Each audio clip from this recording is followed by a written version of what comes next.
السلام عليكم ورحمة الله تعالى وبركاته. وش راكم البنات؟ ان شاء الله تكونوا في صحة جيدة يا رب. هذه غيبة راني طولت عليكم بزاف، صافي لونطو ما حطيت لكم هكا فيديو ولا وصفة ولا اعذروني. ان شاء الله نولي بقوة. جيتكم بوصفة جديدة اللي هي كريسبي بولي. نحتاجو لهنا ريسيبيون فيها كاس فرينة، الكزبر، ملح، فلفل الكحل. انا ياك عاد عندي بيبي وحياكل كل ما درتش العكري. الفلفل الحار بودر، بابريكا ما درت كاس فرينة، ملح، فلفل الكحل، كزبر، كركم، ودرت بيضة وكاس ماء كما راكم تشوفوا. هنايا كنت راح نحط ساع ما نخلط ساع هذيك الخلطة. درت دجاج قبل الاخر، يعني نورمال ما عادي كما راكم تشوفوا. دركا لهنا لحت الماء وبقيت نخلط وخليتها تقعد تروبوزي حطيتها خليت واحد الساعة هكاك، ساعة. هنا بعد ما كنت حطيت فيه بول واحد اخر فرينة وثلاث مغارف ولا 4 مغارف نشا. السر تاع النشا هذا من بهت الكريسبي تاعنا يقعد مقرمش لأطول مدة كما راكم تشوفوا دوكا.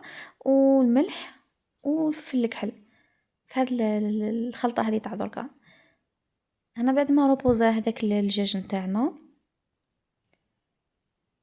كيما راكم تشوفوا، هنايا روبوزا داك الدجاج تاعنا. بعد ما روبوزا هنا حنحطوا الدجاج نتاعنا في لافارين ومن بعد نقليوه. وشي لازم نغطيوه بيان بهذا الفارينة هذا. وكي نقليو برك على نار هادئة باش يطيب لنا الدجاج. كما راكم تشوفوا لهنايا نقعدوا نمرغوا مليح هذاك الدجاج في الفارينة، نرمدوه بيان ومن بعد نحطوه في المقلة. من بعد هنا ساعة ننفضوا بيان من باش ما كلا نهزوا ونقليو الكريسبي تاعنا ونرافقوه مع لي صوص. انا كانت عندي هنا ديجا كنت مديره تاكوس، رافقته مع صوص فرماج، ما تحبوا مع الكاتشوب، كل واحد وشي مع يحب ياكله. صدقوني وصفة اللي تعود تديرها في الدار مستحيل تزيد تعاود تاكلها برا. حاجة صحية وعبالنا وش انا ناكلو حاجة نظيفة واللي زيبيس باينين وشي هما. كيما راكم تشوفون هاني نرمد فيه بزاف في الفارينة ومن بعد نعاود نهزو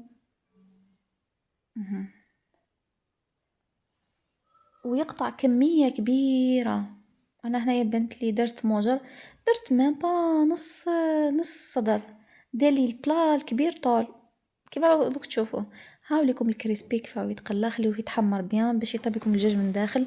صدقوني طيب ولا اروع، انا ما كنتش متوقع انه راح يطيب لي مليح، راهو طاب كما راكم تشوفوا. ان شاء الله تكون عجبتكم الوصفة وتجربوها وما تزيدوش تاكلوها برا. هاي لكم الوصفة وان شاء الله نولي لكم بلي فيديو هاد اليامات باذن الله. انتظروني في امان الله.